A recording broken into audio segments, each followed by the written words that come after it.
In the studio with the Admiral Bill Stubblefield, two-star. Good morning again, Rob. Great morning. New York Times best-selling author, John Gilstrap. Happy Monday. I was wondering, when we do author segments, John, do you feel like particularly dialed in during those particular segments? Or do you have the ability to just kind of chill out and take the same attitude that Bill and I would take as non-authors? I don't know how to answer that. I always admire anybody who turns out a book. Or more. Or more. More than one. Hopefully makes his deadline, which I just blew mine. So that's one's a fluke, three's a habit. Bill, would you like to do the intro for our next guest? I will, if I can talk through it. I'm having a... you Barry White your way through, I think. Barry White my way through, exactly. Another good friend for last segment was Greg McLean, friend of many years. Greg Fields has been a friend for several years. Greg's a man of great talent, one of which is he's a very gifted author. He's just recently come out with his third book, The Bright Freight of Memory. Prior to that was Through the Waters and the Wild, which was the 2002 winner of Literary Fiction, Independent Press Club, New York City Book Club Award, and the like. His first book, Arc of the Comet, which is nominated for Kindle Book of the Year in literary fiction. So he's done very well. And I will have my wife attest the fact. His second book, Through the Waters and the Wild, Bonnie read it twice. She has read the most recent book, and I think she's safe to say, with the exception of John Gilstrap, Greg Fields is her favorite author. He just said that because I'm sitting next to him, just so you know. Exactly right, John. Exactly right. Which was nice of Bill to do. Greg, good morning. Thanks for joining us. Good morning. It's good to be here, and I'm happy to be likened to John Gilstrap in any way or form. The Bright Freight of Memory, here are some reviews. Vivid, haunting, redemptive with emotional depth. The Bright Freight of Memory by Greg Fields traces the legacies of hardship that shape our identities and show how past suffering can either shackle or strengthen. That's from the Chrysalis Brew Project there. There are several others you can see on the website for the book, which lists Greg's previous books as well. Greg, tell us about The Bright Freight of Memory. This is... frankly, it's a surprise to me. I put this book together through a series of short pieces that were generated each Saturday morning. Each Saturday morning, I have a Zoom session with the Irish Writers Center in Dublin, and we write to a prompt for about an hour and then critique. But I found that a number of the products that I was producing during those prompts were pointing to the same characters, and so I was able to weave that into a narrative. The first two books dealt with characters in relatively privileged positions, and they were born to security and some level of comfort. The third book, I wanted to explore what it might look like on the other side of the fence, while still addressing the same questions that I think are essential to my writing. Where shall I go now? What shall I do? Who am I really? And what is my purpose? Well, it's different when you're born in rather stark circumstances, and I wanted to explore that in the third book with two characters who were born in relatively scrappy neighborhoods in Washington, D.C., grew up, went their separate ways, each chasing their own version of belonging. And in the end, I think the themes are consistent with what I wrote before, but the setting is very, very different. It was a challenge to write it. I was scared to death when it was published because I didn't know how good it was. And I've been gratified beyond belief by the reception that the book has gotten. I came back from Ireland last autumn and learned that even before the release, the book had been nominated for a PEN Faulkner Award.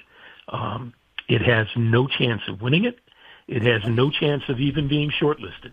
But I will cherish that nomination for the rest of my days. John, you know, every writer looks for validation, and that validation. Please, it's only a 4.94 on Goodreads. That's 0.06% of the people thought it wasn't, excellent. Well, Goodreads is a very, just so there is people no- don't know, Goodreads is a very discerning audience on books, and they don't hold back. 4.94 is like Insane. Really, it makes me mad. Well- So And John would differ from you about the validation point. John says all good authors don't want validation; they want that big check at the end of the book. one can follow the other. You're what, not. before we leave this, what is the Penn Faulkner Award, Greg? The Penn Faulkner Award, I think, is one of the premier American literary awards. It's been won by writers like John Updike and Ann Tyler and Philip Roth. It's the award that real writers win, and just to be nominated for it is an absolute thrill. And again, I don't have the pedigree to even consider going forward with it. But again, the nomination is something very special for me. Evidence to the contrary notwithstanding. So is it set in contemporary times? It is. It's set in Washington, D.C.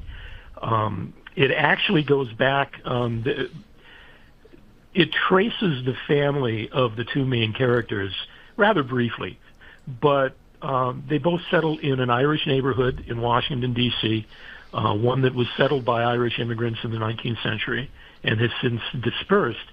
But that was where I felt I could root the story in a way that tied their current circumstances to the past generations. I mean, the first line of the book is, "Do the sins of the father fall to the children?"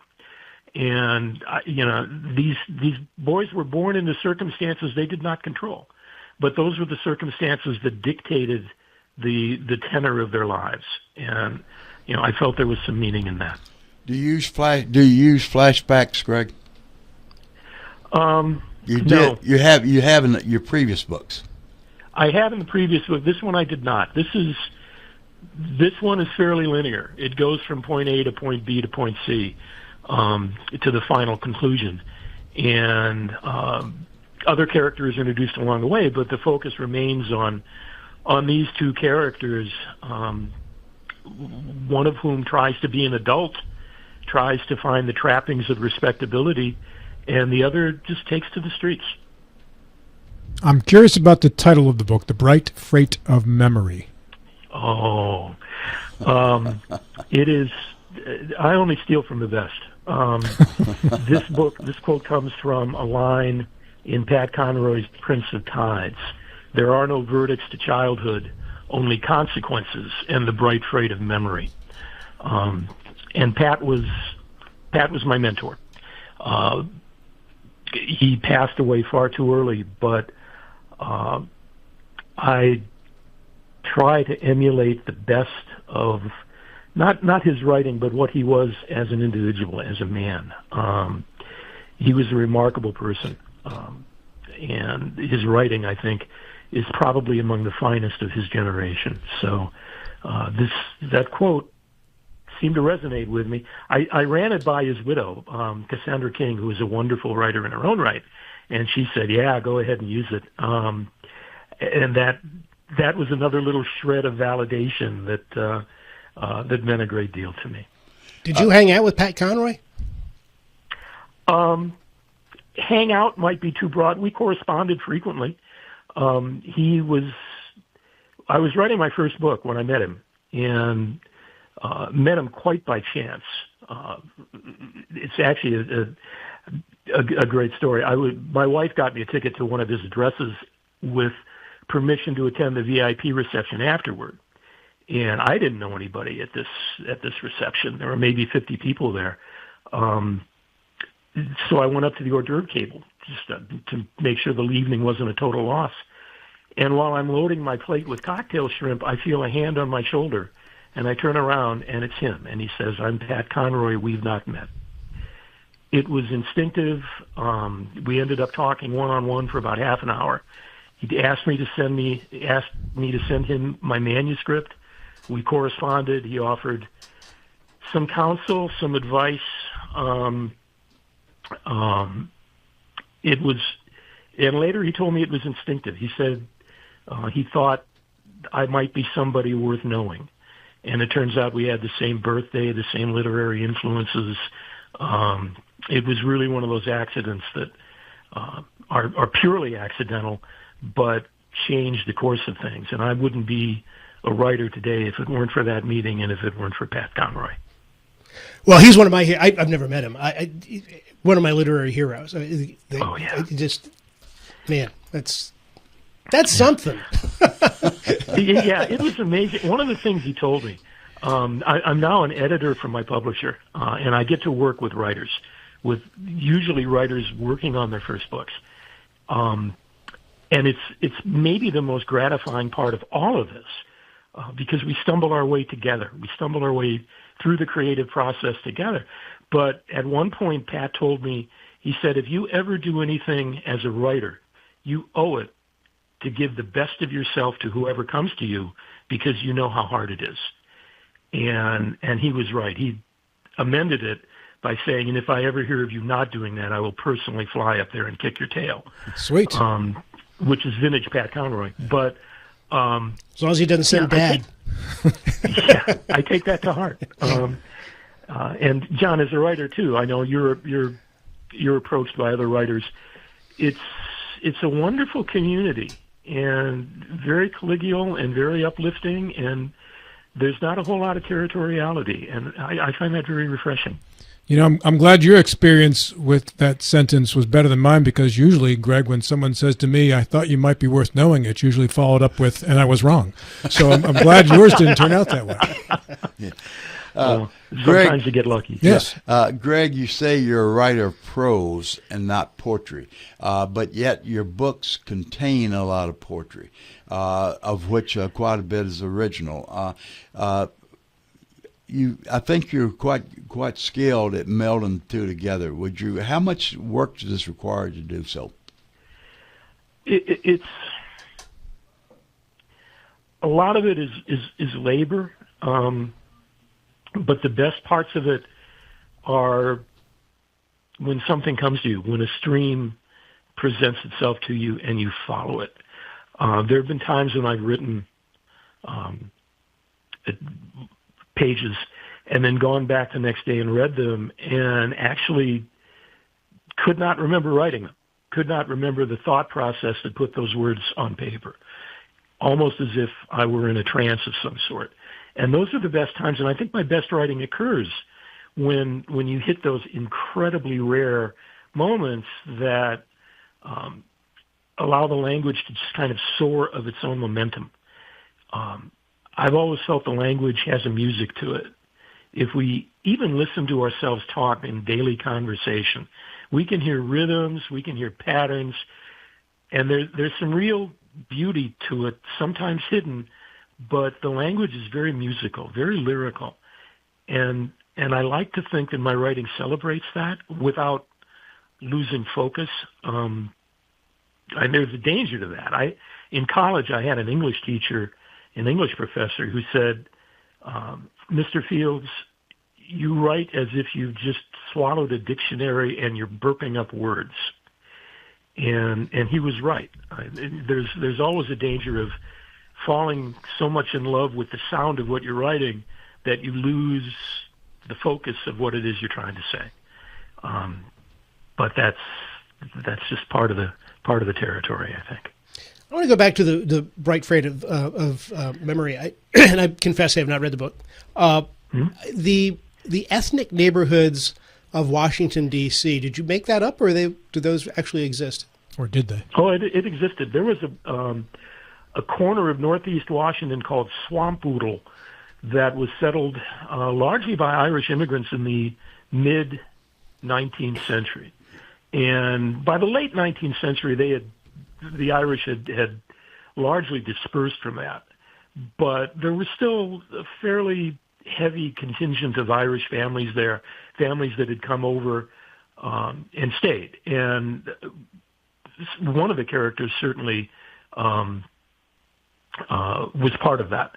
The other was maybe less so, but I wanted to kind of establish a commonality between the characters, kind of a central root from where they came from, so that their divergence as they go along is maybe a little more graphic. And that's what came out.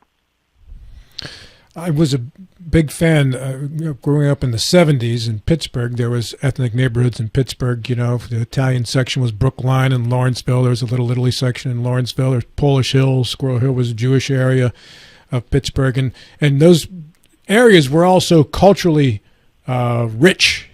You know, you could find out so much about other people going into those neighborhoods, food, entertainment, whatever. It was something I think back on fondly. But that could also be a very tough situation too, because in some of those areas, you know, you look at New York, very famous for that. If you go into certain areas that are one group claims it, you can get beaten up going to that group if you're not part of it. So that it had its pluses and its minuses. And the further you go back into the 20th century, probably the more you get into the tougher parts of growing up in places like that. A friend of mine, Lorenzo Carcaterra, another writer, grew up in Hell's Kitchen, a little bit older than me. And the Italian part of Hell's Kitchen, he said you took your life into your hands if you left that 2 or 3 block section of Hell's Kitchen into the Irish part or whatever. Very protective areas, right? Yeah, I mean, there's territoriality there. Both of these characters, I wanted to instill in them a desire to get out, a desire to leave the neighborhood in some way. In the end, they never really did, but that desire was there, and they recognized the rough edges of where they grew up. They both grew up without fathers.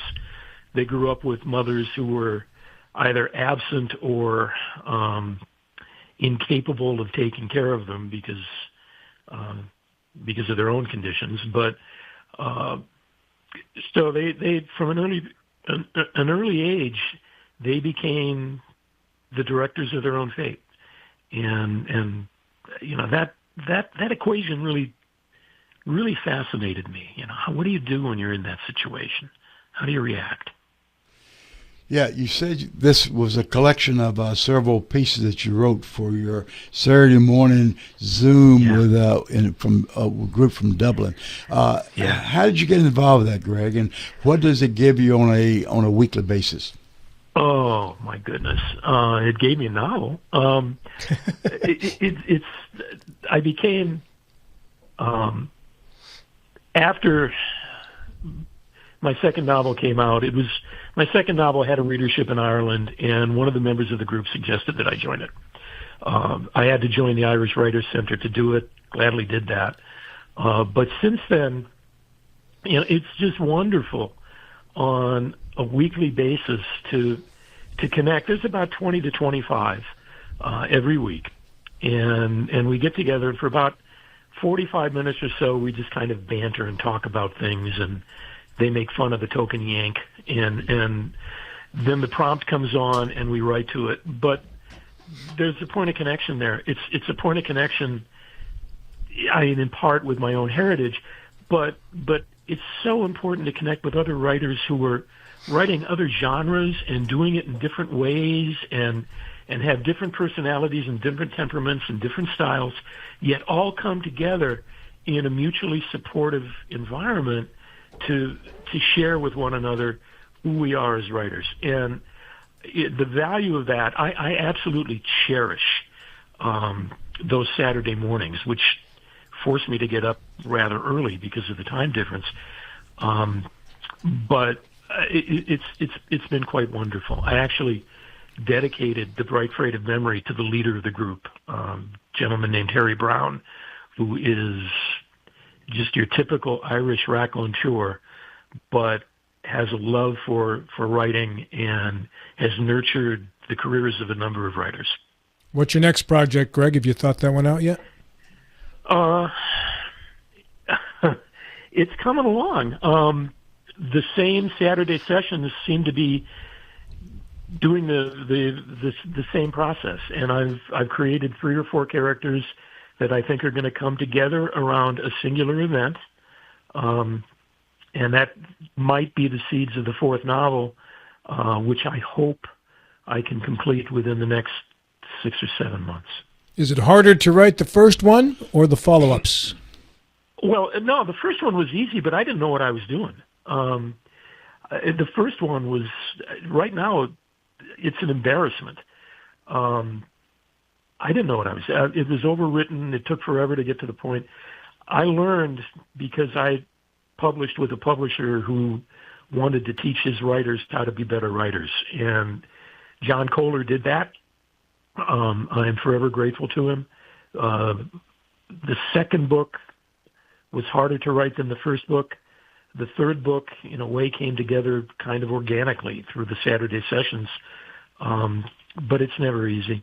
It's never easy.